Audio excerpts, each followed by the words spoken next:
As a crew of video operators, we handle commercial and residential real estate videos as well as events for promotional purposes. We create book trailers, both live action and running stills, music videos, and website videos. We also film series shorts for online distribution and are currently involved in filming a political parody. We specialize in low-cost movie making. Call DNA Video Productions at 941-748-6865 or visit our website at www.dnavideoproductions.com. That's www.dnavideoproductions.com. Thank you. Our sponsor this month is Published, an affiliate of Village Voices. Published offers all author services from writing tips, critiques, manuscript evaluations, and editing, as well as tips to help you become published. If you prefer to self-publish, purchase the step-by-step book on publishing through Amazon, or purchase services a la carte, from formatting to creating custom covers, or even tips to gather endorsements. The staff is headed by 2 professional writers. After your books are published, either trade paper, electronically, or both, purchase marketing tips, web services, book trailers, or turn your book into an audiobook. Publish provides all your writing, publishing, and marketing needs. So give them a call at 941-748-6865. Contact them online at dgould497@aol.com or go to the website at www.publishedavillagevoices.webs.com.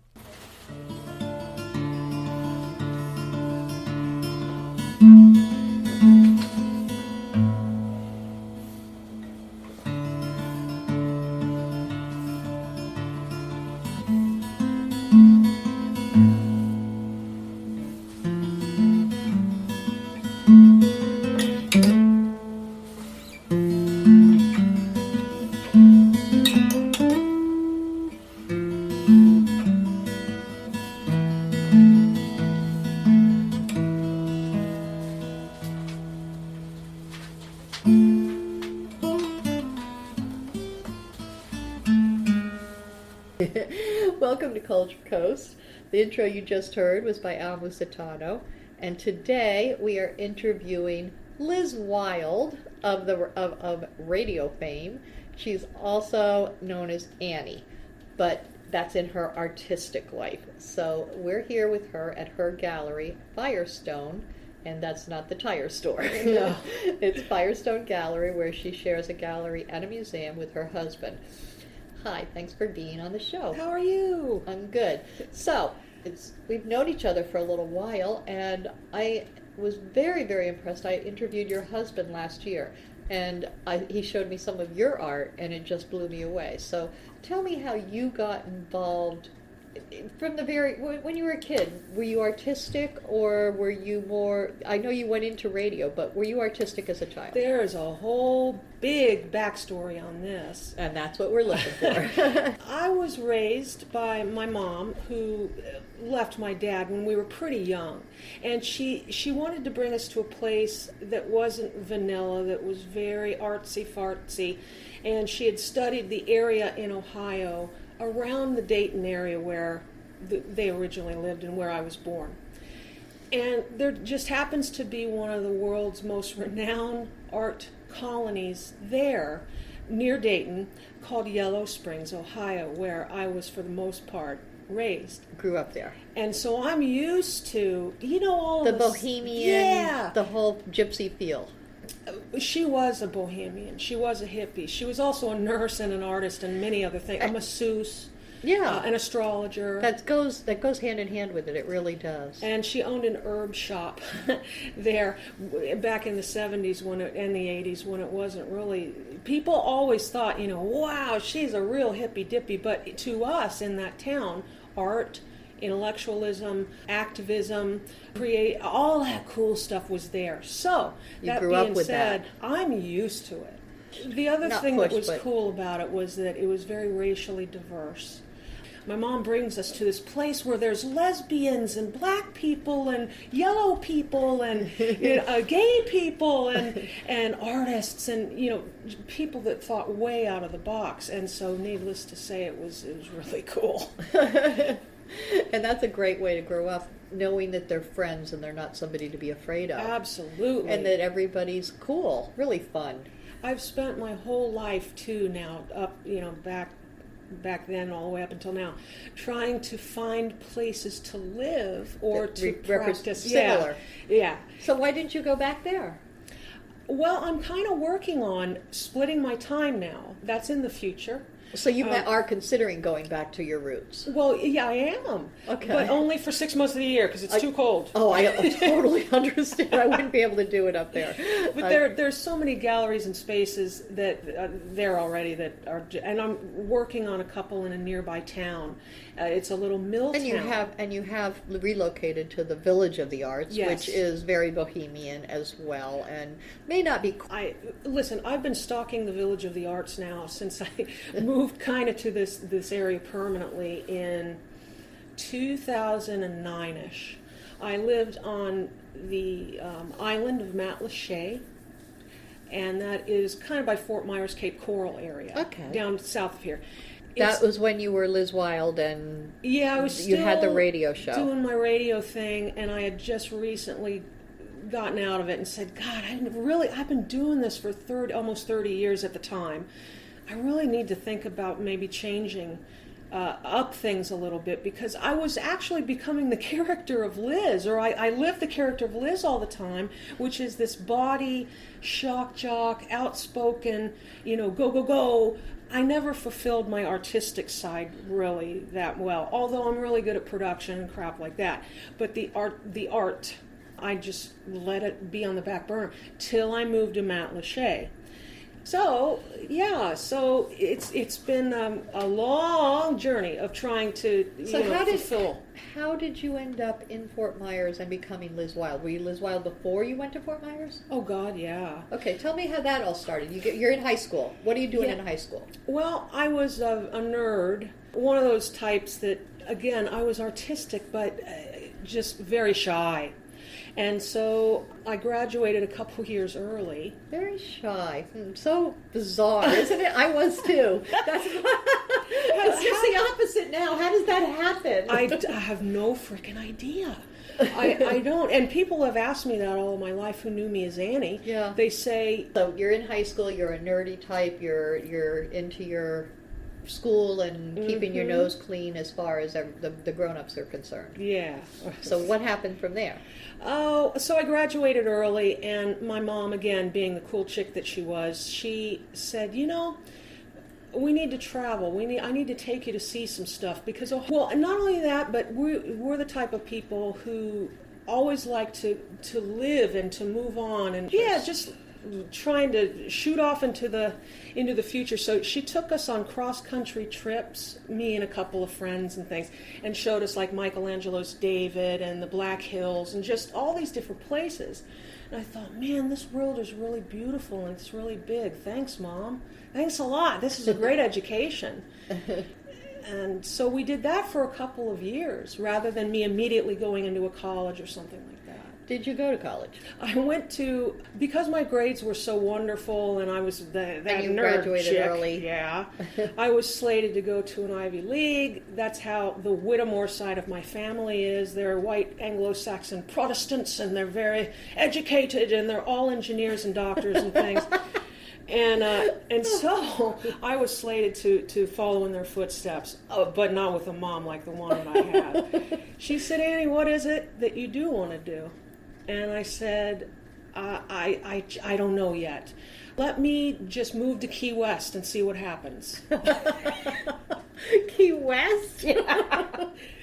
Again, I was tired of being cold. So you're in Ohio, you've seen you're all over the country, and you chose Key West? She even took me to Berkeley, San Francisco, to see the colleges and some of the... No, that wasn't... No. Not San Francisco? No. You didn't want San Francisco or Sausalito? San Francisco was a little too hippie. I mean, there were like druggy people laying in the street by the school. Hey, man. I was like, I don't know if... I was still too nerdy to understand that. Okay. So I said, well, Key West looks really good in the brochure. That was before they got wild. What, Key West? Yeah, that was... Jesus. Well, they weren't nearly as wild back then as they are now. Well, no, I beg to differ with that. They didn't have the nude parades then, did they? Yes. Oh, okay. Here, put it this way. They didn't always have that. Oh, God. Oh, I was in them. I was proudly... there's even pictures somewhere that exist. There's a poster of me and a bunch of my friends and a boyfriend in a convertible with Lawrence Formica, the owner of La Ti Da, and we really don't have clothes on. Maybe I know. It was a naked parade. That was just cracked me up for years. They have a naked parade. Yep. To me, again, the naked thing. That's really common for me, but I guess apparently here in the Village of the Arts it might not be. I don't know. It's half and half. I think we have half of them probably did the same thing when they were younger. I don't know, man. But I don't want them to do it now. Yeah. There's a big difference in the tone of the skin, isn't there? But so Key West was the place that I chose to sow some oats. And educationally, too. I did attend the college there. And Key West in the early 80s tended to draw people to it that were very eclectic and very interesting people. As a choice, it's, like I said, I could have been anywhere. So it's one of those places where, like, it's a vortex for weird artistic energy again. Kind of like okay. Like my hometown of Yellow Springs, Ohio, with water, almost. Mm-hmm. So I felt very at home.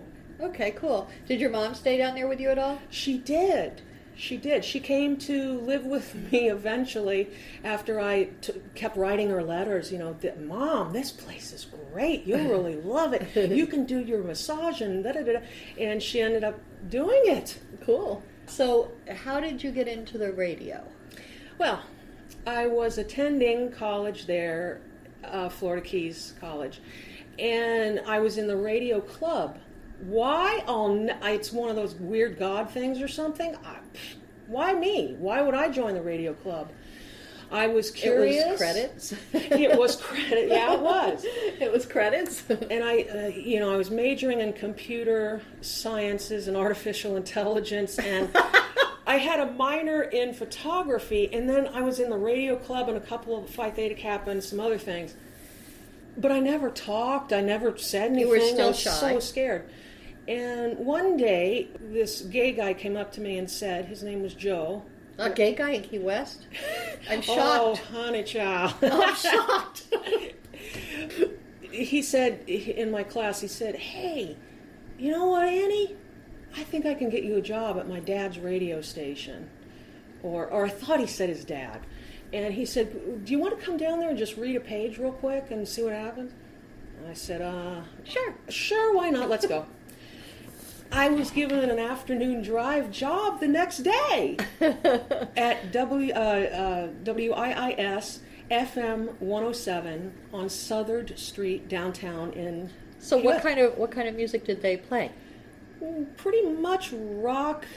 And aren't you supposed to know, like, all the people who are recording those songs and their names and their song and stuff, and you just got the job, boom? I did just get the job, boom.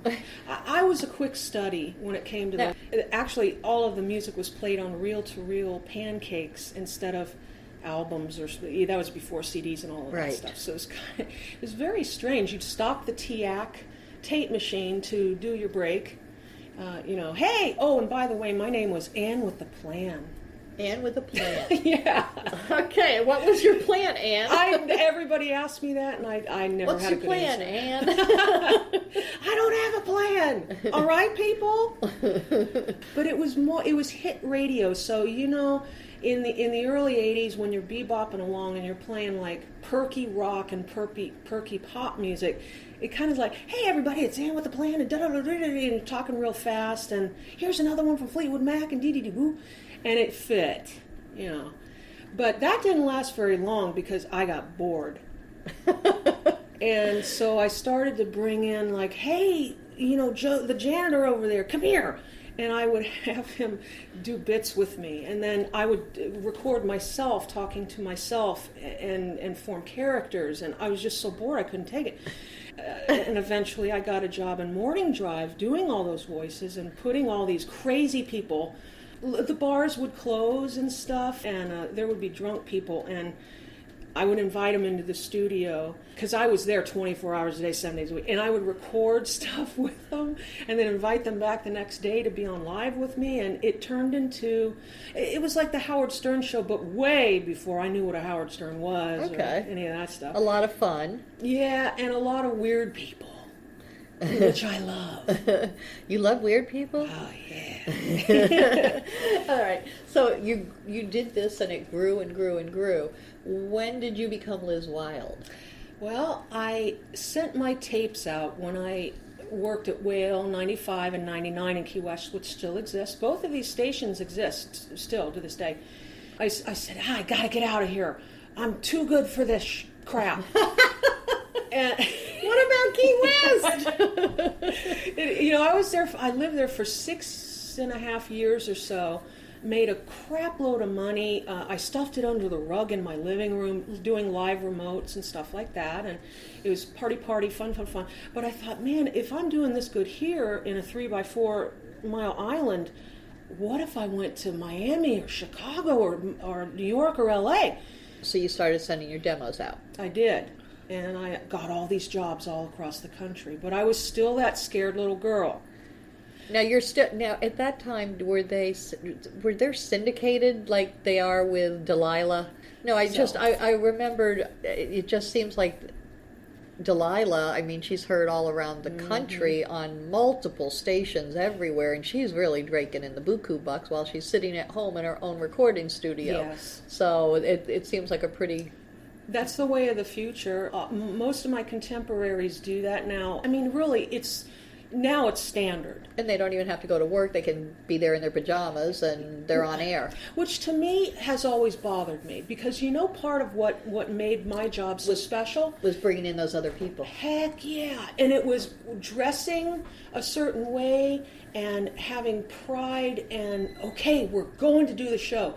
And then you walk into a shiny skyscraper and people say, hello, how are you today? And it's very official.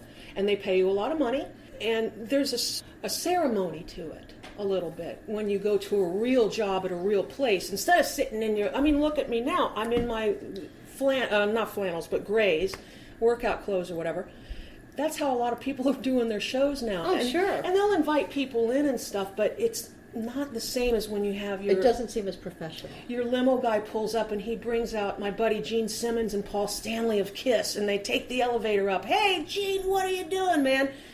That's the kind of thing that I miss, yeah. Yeah, okay. I can see where there's that excitement, too, because you're right in the middle of the big shots. Yes. And when you're at home in your home studio, that's not as likely to happen. No, I mean, I've done shows here at the house, and I'm building a little studio out back here where you Skype people in or you video them in, and world famous people. But it's just not the same. It's not the same. Man. You don't get to actually shake their hand or give them a kiss when you leave or a hug. It's not the same. And most of the humor and comedy and interviewing that I do usually involves a bit of some sort. It's not just me sitting there saying, okay, who are you? What are you doing? One lives in infamy that I can give as an example to you. Gene Simmons from the band KISS. I've had him on 50 million times. And one time, the reason he remembers me is, well, first of all, I'm a woman and he likes to have sex with women. And I'm the only one who didn't. And he remembers me because of that. But he also remembers me and chases me and bothers me because I brought in 5 or 6 pound cow tongue. and I had a whole bit involved where, we threw it down at him, and he really had a great reaction to that. He didn't even know what to think about that. All right. So, how did you start doing your art? Because your art is almost it's mixed media. Yeah. Almost everything you do is a mixed media. You don't actually paint just a straight painting, right? Well, I do. You do some of that? I do. I've got a mermaid in there and some other things. And recently I just started doing it again. I had a little bit of a health thing go on, and I was kind of, didn't do anything for a couple of years, and now all of a sudden I'm exploding with creativity. I do digital art. I do, like you said, the painting, the mixed media, where photography, and you do furniture and turn furniture into art pieces. Yeah, sure. Those are some of the best-selling things. Believe it or not. I do. I saw some of them, and I was just incredibly impressed by the beauty of them. I mean, that you find pieces that are just amazing, and you make them even more amazing. But that's just part of it. How did you get into all of that? When did that begin? Well, okay, so we need to go back to when I was living in Matlacha, south of Bradenton. Okay. And surrounded by these artists again, and who lived and worked, a lot of them, in their shops.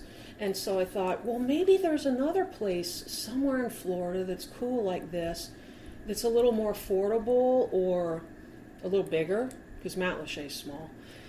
And I'll be darned, I was Googling and looking, and Art Colony, Art Colony, Florida, and I found the Village of the Arts.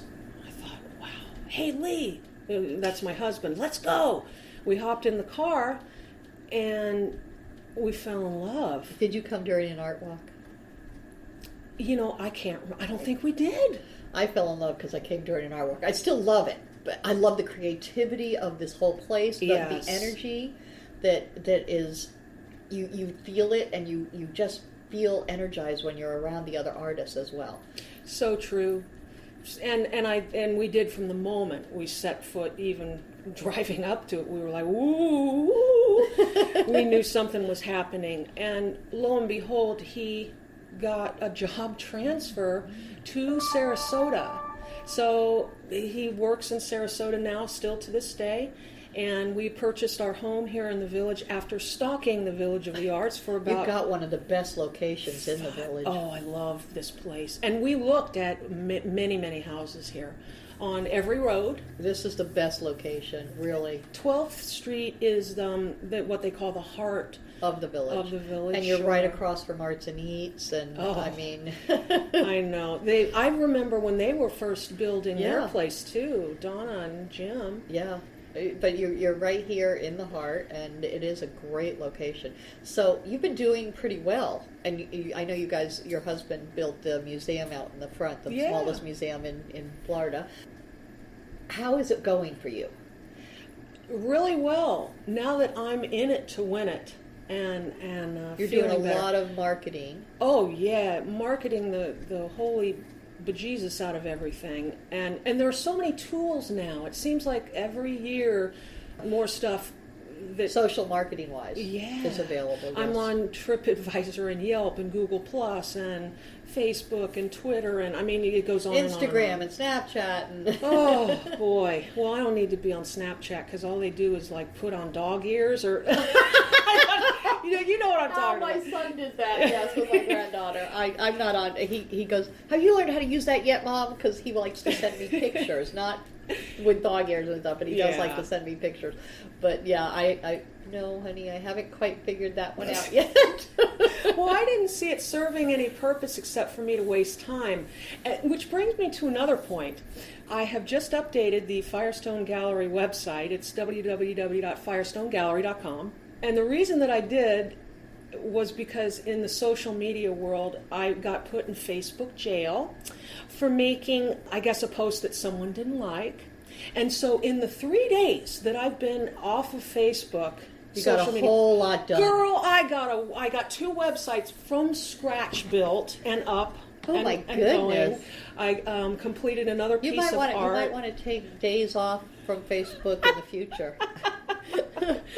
It's so bad. Just do it to yourself. Say, okay, Wednesday, Thursday, I am not allowed on Facebook, period. No, I mean, yeah, I've really learned that all of the social media that is available to us isn't necessarily the best thing. But to get the word out about the village and Firestone Gallery and the little museum and stuff, it works wonders. I just have to keep that balance like we all do. Yeah, it's so hard to keep balance in this busy, busy world.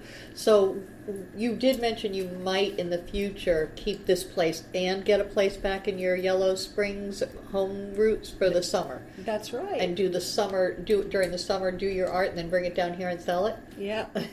And vice versa. Yeah. Vice versa.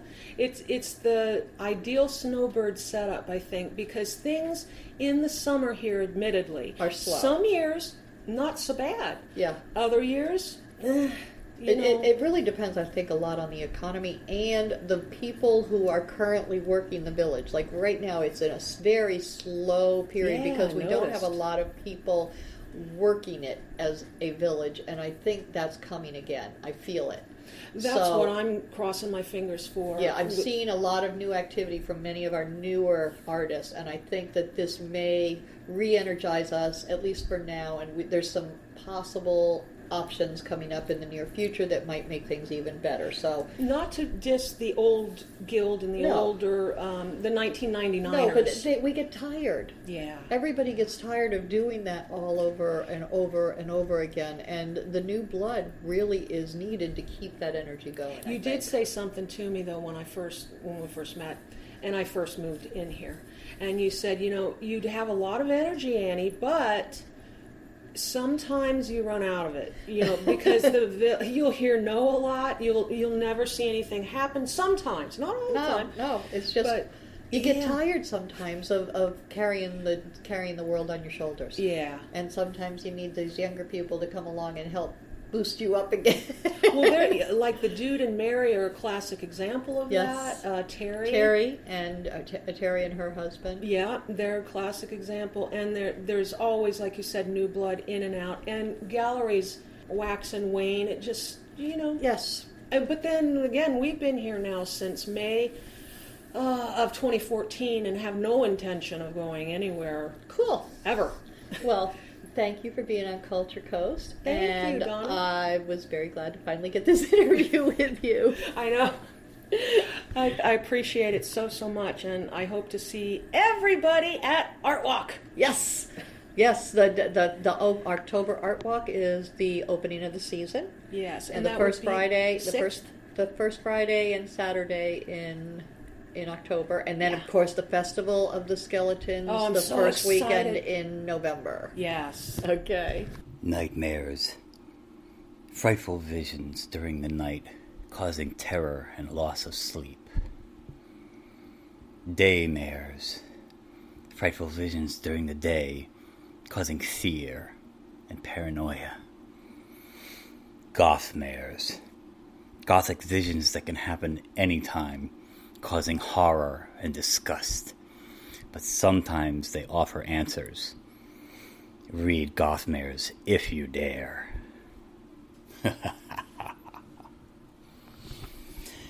Gothmares, a young adult novel by Al Musitano, available on Amazon and fine bookstores everywhere.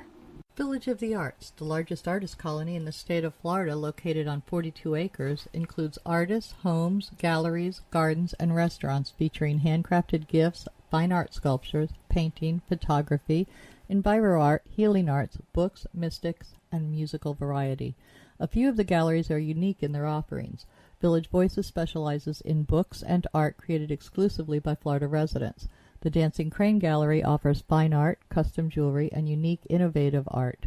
The Village Mystic offers all things metaphysical: meditation, massage, mediums, aromatherapy, psychics, shamans, Reiki healing, and the gem mine, where you can mine for your own personal treasure. Yoga Arts offers classes or one-on-one coaching. Musicians and bands can be found throughout the area. Many of the artists and musicians offer classes. Restaurants and bakeries provide respite for the weary and magic for the foodies. Visit during the first Friday Art Walk and stroll through the shops and galleries enjoying free appetizers, wine, music, and demonstrations. For hours and information, please visit the website at www.villageofthearts.com.